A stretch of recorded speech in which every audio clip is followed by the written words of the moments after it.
What's up, beautiful people? So my name is Kendell Simmons. You can follow me on Instagram at AfroMortis. That's AFROMORTIS. I'm an activist on behalf of Delco Resist, working with UDTJ on occasion. I handle an open mic every third Thursday called Slick Talk, and I have a podcast called As the Culture Turns, where y'all can follow me as well. I got 3 pieces for y'all, so I'm not gonna be too long, but let's get it started. My first piece is called If You Fall, I Will Carry You. If you fall, I will carry you, so please let me help you withstand the weight of this world, because I can't wait around and watch while its weight bears down on you. Bring me your burdens when they become too much to bear, because I would rather help you bear the weight of those burdens than live to carry the burden of knowing that you are buried beneath them and now we'll have to bury you. If you fall, I will carry you, so please lean on me when you've made your worst mistake or when your heart breaks, because I'll always forgive you and help you handle the harsh aches no matter what it takes. We're all human here, and we all deserve some real grace. That's all I want to prove. So I won't push you away because your only viable play was the worst possible move. If you slip and fall and lose it all, I won't look away or laugh at you. I'll help you back to your feet because it won't help to humiliate or be mad at you. And if you've tried your best to do all that you can do and you're still struggling to make it through, if our world makes you feel lost, just know I'll find my way back to you. Even if our world is rumbling and the crumbling's got you stumbling, I'll sit and listen to your woes instead of sitting around grumbling or mumbling or casting sinful stones to send your glass house tumbling or shattering or saying something to you that's less than flattering when all you deserve is flattery. And please, if I flatter you, don't flatter me. When you receive this love, receive this love. Don't reflect it back at me, because right now it's your smile that this world needs to see. Even if you're bound to a black hole of blankets, bed sheets, and bad days, you've got what it takes to set your matter free. You'll break through the event horizon and reach unimaginable speeds as if you were a beam of starlight who found the strength to pry open the grips of gravity. You will fly atmospheres above all the materialistic depravity that's got people turning cultural collectives into an envy-fueled tragedy. It's so sad to see so many broken people bound to broken beliefs, bestowed upon them by a broken system that feeds an even more broken reality. But I can't allow myself to feel bad for you and me. Our pain and empathy have granted us the power to see through the dissonance of this matrix, and it's our responsibility to fight like hell to find our way out of this. So whether we stand with 1,000,000 or even just 3, if you fall, I will carry you. If I fall, I hope you'll carry me. Thank you. And something that was actually kind of new to me that I wasn't aware of until maybe 2 years or a year and a half ago when I first went to Pride was that Pride really is it's about suicide prevention. Like, more than anything, Pride is just about stopping LGBTQ+ people from feeling so isolated and alone that they kill themselves. So this piece is kind of dedicated just to suicide prevention and that idea by itself. This is called Leap of Faith.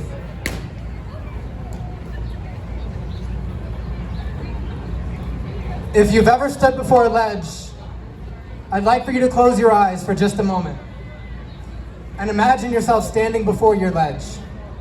Look over the edge. It's a long way down, isn't it? Stepping over this precipice would take us off into free fall off the top of a skyscraper so tall, we wouldn't have to make a second attempt at all. And while reality would teach us rather quickly that this permanent decision made from a temporary place was always a mistake, this is just a poem, so this lesson can take as long as it takes.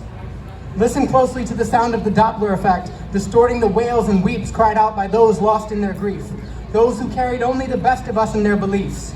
You expected an action like this to bring relief, but the looks on their faces show only disbelief. Shocked at first that you've learned to fly, then horrified when they realize you've just taken the dive. You can hear their screams shattering the glass as we speed past. Your heart drops as fast as your body, knowing that this desperate attempt to reach you would be their last. They're crushed that you'll be crushed, and it's got them all frantic. But hold on tight to your minds, my friends. Let's try not to panic. I'm trying to liberate your mind and mine from these feelings of being manic. I'm not here to pass the time. I write to find remedies that will help our heads manage. So before the impact, we'll take a step back and prevent all the damage. We'll reverse our leap from that ledge. We'll chase our memories through flashbacks to claim our innocence back instead. We'll race through the days where you had daydreams in bed with your eyes wide open, when your heart was healed and whole and not yet shown what it means to be broken, when words of love flow like freely fantasy, professed romantically, never left unspoken. We'll take a leap of faith forward into a future where the lives we live are the lives that we've chosen. Because in a sense, our innocence was never really snuffed out. But in a state of survival, it's something we had to learn to live without. So when someone handling the hurdles of life decides to raise the bar and surviving gets a little bit too hard, it gets that much easier to imagine taking things this far.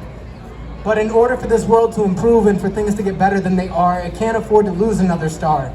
It needs you to stay here as exactly who you are. We need you here. And more importantly, you need you here. So the next time you find yourself standing before that ledge filled with fear, just remember that you're not alone up here and that you're not a mistake. You don't need to be corrected nor erased because who you are can never be replaced. So please, for one moment, close your eyes again and look over your ledge. It's a long way down, isn't it?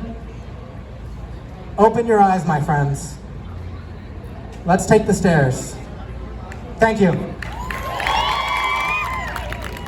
This will be my last piece. This is called Forces of Nature.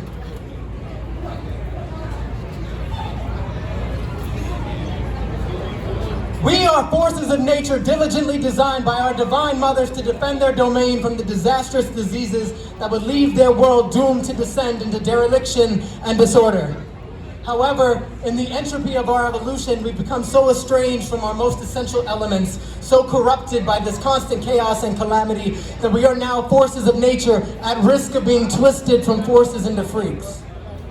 But we are nature's miracle turned nature's miracle, because first it's by the miraculous breaths breathed into us by Mother Nature that we were even made alive, and second it's this miraculous body molded from mud by Mother Earth that's granted us the ability to survive.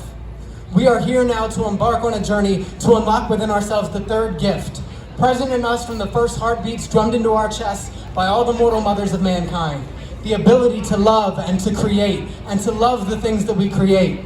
And with that love, we'll reclaim our worth. Let's start at the beginning with the tale of our rebirth.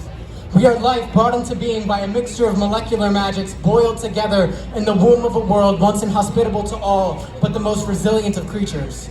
Those brave enough to delve deep into the crushing depths in pursuit of purpose, and curious enough to trek from sea to surface in search of legs that will lead them to land. But this new land will be turned from wetland to wasteland instead of the promised land, should we never learn to temper the tyranny that contaminates our human hand. See, we are the sand and sea foam shaped into a species whose spirits are awakened by the whispers of the wind and made manifest by the majesty of the moon. But with the majesty of the moon comes mystery too. Like the mystery of why our high tides must inevitably surrender to the low, just because Mother Moon has lost her grip on the ocean's flow. But we are the waves unwavering, made by the moon to waltz with all the world's shorelines. We are the gentle rains that replenish our rose gardens, but we are also the monsoon that drowns the skies. We are the downpour that enrages rivers, racing our way from the tops of the tallest mountains to the bottoms of the lowest valleys, guided so graciously by gravity into the light of the sun, so we may bathe in her heat, start from the top, and rain down all over again, until the mountains that we once struggled to climb are eroded into dust. We are the sons and daughters of stone, men and women and more molded from that dust into these mountains so we may dominate the indomitable. We tower above adversity as our reach slices into the stratosphere, trying to catch the tails of comets. But we walk this earth with the weight of the wrath of terror herself within us. Our insurmountable resolve quakes the land, cracking the continental crust and threatening the gods themselves as they cower behind the walls of their high heavens. We march all over the contract to our existence, and the tortured landscape that we leave behind will become our signature. We are the smoldering embers of inspiration, waiting to ignite a fire that will burn into a blaze that will rage into an inferno, that will set alight all those who seek to see us extinguished. Our world will choke on a snowfall of ash that strangles the whispers of the wind. Her dying gasp will serve as a reminder that the friction produced by the pace of our progress will scorch everything we've ever known should it be left unchecked. The pages of our past will be turned to pillars of smoke that poison the air in our wake. We will have burned our world to cinders just to keep ourselves warm. But we are the spark of sentience, respawned in the eye of a storm. Living lightning made to scatter ourselves across the confines of a cerulean sky, turned umbral by blackened clouds that whisper in shadows and thunder. We chase their distorted echoes as they electrify the air around us, trying to find a path of least resistance, or at least something on this earth to ground us. As our storm dissipates into the earth, along with our hopes of smelling the flowers again, I only hope the birds remember that they once called our stormy skies home. Let's make a new start. Let's become the trees in their bark made flesh and beating heart. Our potential will lie in rest while we rest between the seasons, waiting for that new spring to start. Meanwhile, the fruits of our labor wither away, while the leaves we've left behind rot and decay, together fertilizing the soil where we've planted our seeds, left to someday become the long-lost relics of a buried civilization. Our most modern miracles will be banished by the hands of time, cursed to be carried away in the current of the temporal stream, where they'll become curios of ancient wisdom. We leave our panoramic memories stapled to a waterfall of forever, but the sweetest parts of our life lessons are often lost in the flow. See, the schematics of our souls are sculpted from stardust, so we are cursed to carry within us grief that has the gravity of galaxies, imposed by the knowledge that even beings as infinite as the stars themselves will one day die, chasing us into the abyss, along with the rest of the light in the universe. But we also carry within us the sense of love that keeps us here, and the sense of orbit that helps us to persevere. We are the children of infinity, bathing in a finite experience. We are the universe itself, made conscious of its own impermanence, but also of its beauty. And when we stand together at the edge of eternity, we will face off against oblivion, knowing confidently that we made the most of our mortal limitations, that we did it for each other, and that we did it for love. Thank you.